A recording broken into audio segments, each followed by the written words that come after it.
السلام علیکم. امید ہے آپ لوگ خیریت سے ہوں گے. آج سردی بہت زیادہ ہے. بہرحال جناب آج کا ہمارا موضوع جو ہے بہت اہم موضوع ہے اور یہ ہمارا تقریباً یہ سمجھ لیں قومی مسئلہ بھی ہے. اسائلم.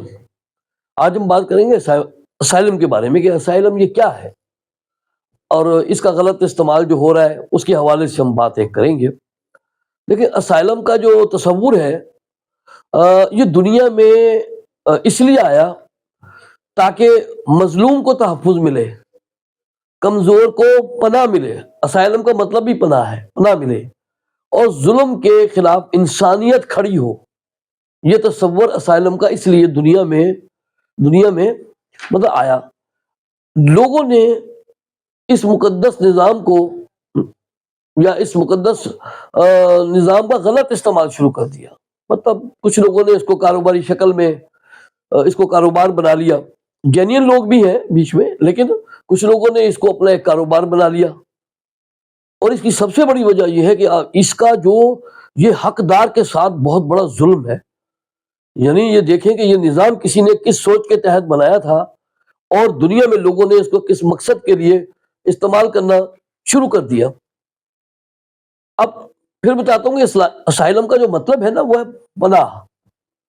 اسائلم جو ہے یہ بین الاقوامی قانون ہے، ریفیوجی کنونشن 1951. اس کے مطابق جو ہے اس شخص کو دیا جاتا ہے، یہ اس شخص کا حق ہوتا ہے جس کو اپنے ملک کے اندر کوئی جان کا خطرہ ہو، کوئی مذہب کی وجہ سے اس کی جان کو خطرہ ہو، کوئی قومیت کا ایسا مسئلہ ہو، تو یا کوئی ایسا سیاسی رائے رکھتا ہے کہ اس کو ان وجوہات کی وجہ سے بھی خطرات ہیں، یا اس کو کسی خاص گروہ سے تعلق کی وجہ سے ظلم کا سامنا ہو، یا مثلا یہ سمجھ لیں سیاسی کارکن جسے جان سے مارنے کی دھمکیاں ہو. تو اور اس حوالے سے اس کو خطرات ہوں، یعنی صحافی بھی ہو سکتا ہے اس میں کوئی جو صحافت کی ذمہ داریوں کو ایماندارانہ یا اس سے پورا کرتا ہے، تو پھر اس کے لیے بھی جان کو خطرہ پڑ جاتا ہے بعض دفعہ. یا انسانی حقوق کے کارکن آپ لے لیں تو. لیکن اچھا، اب بدقسمتی یہ ہے کہ ہر شخص پیسہ کمانے کے لیے دولت کے لالچ میں ملک سے باہر جانا چاہتا ہے. اب لوگوں نے جو ہے نا باہر جانے کے چکر کے اندر یوں سمجھ لیں کہ جھوٹی FIR اپنے کٹوا لی، فرضی دھمکیوں کے کہانیاں بنا لی، جو جھوٹے کاغذات تیار کر کے پھر وہ اسائلم کی کوشش کرتے ہیں. اب جس کا نقصان کیا ہوتا ہے، ان کو تو نقصان جو ہوتا ہے وہ تو ہوتا ہی ہوتا ہے، لیکن حقدار کو بہت بڑا نقصان ہوتا ہے. اب فرض کریں وہ کوئی اتنے بے وقوف نہیں ہے کہ وہ اسائلم کسی نے مانگا اور انہوں نے آپ کے جھوٹے سچے کاغذ پکڑ کے اسائلم دے دیا. وہ ساری تفتیش کرتے ہیں، دیکھتے ہیں، تحقیق کرتے ہیں، سارا کچھ ہوتا ہے. تو کوئی کسی کا تکا چل جائے ٹھیک ہے، لیکن وہ دیکھتے ہیں اور پھر اگر وہ درخواست مسترد ہو جائے تو پھر اس شخص کو ڈپورٹ کر دیتے ہیں، مطلب ملک بدر کر دیتے ہیں. بعض ممالک میں تو ہمیشہ کے لیے پابندی اس پہ لگا دی جاتی ہے.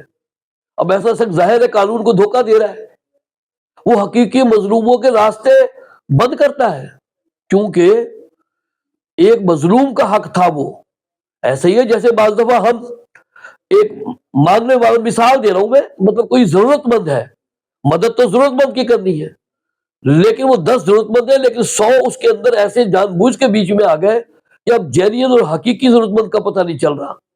تو اس کا مطلب ہے کہ ایسے لوگ جو جھوٹے کیسز بنا کر اسائلم حاصل کرتے ہیں، کوئی کوشش کرتے ہیں، وہ حقداروں کے کیسوں کو بھی مشکوک کر دیتے ہیں.